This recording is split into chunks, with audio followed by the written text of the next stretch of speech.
America అధ్యక్షుడు Donald Trump H1B visa సంబంధించి ఒక పెద్ద బాంబు పేల్చారు.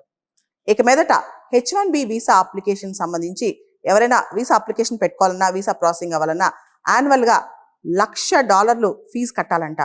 కంపెనీల మీద ఈ భారం పెరిగిపోద్ది. దాంతో H1B వీసాలన్నీ ఆగిపోతాయన్నమాట. ఎవరు అప్లై చేసుకోరు.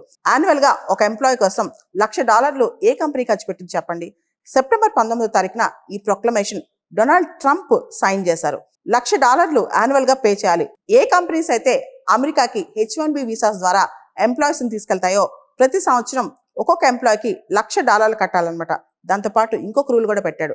H1B వీసా మీద ఎవరైతే ఎంప్లాయీస్ వస్తున్నారో వాళ్ళ శాలరీస్ బాగుండాలి, వాళ్ళకి ఎక్కువ పే చేయాలి, కనీస వేతనాలు వాళ్ళకి ఉండాలి అని చెప్పి. అంటే తెలివిగా ఏం చేస్తున్నాడంటే వాళ్ళ వేతనాలు పెంచి దాంతోపాటు ఈ application fee H1B visa application fee రుసుము పెంచేసి $1,00,000 చేస్తే చాలా మంది అమెరికాకు రారు. ఎందుకంటే 71% మంది H1B వీసాస్ తీసుకుని అమెరికాకి వెళ్ళే వాళ్ళు ఇండియన్స్. తర్వాత 11% మంది చైనీస్ అనమాట. ఇవన్నీ చూస్తే కనుక ఇండియన్స్ని డిస్కరేజ్ చేసే విధంగా అమెరికన్స్కే అమెరికా ఉద్యోగాలు ఇవ్వాలి అని చెప్పి డొనాల్డ్ ట్రంప్ ఇండైరెక్ట్గా అనుకుంటున్నారు. అంతేకాదు ఈ వీసా రుసుము వల్ల దాదాపు $100 బిలియన్ అమెరికాకు వస్తాయంట. అదంతా కూడా అమెరికా డెఫిసిట్ ఏదైతే అమెరికాకు అప్పులు ఉన్నాయో అవన్నీ తీర్చుకుంటామని చెప్పి డొనాల్డ్ ట్రంప్ చెప్తున్నారు.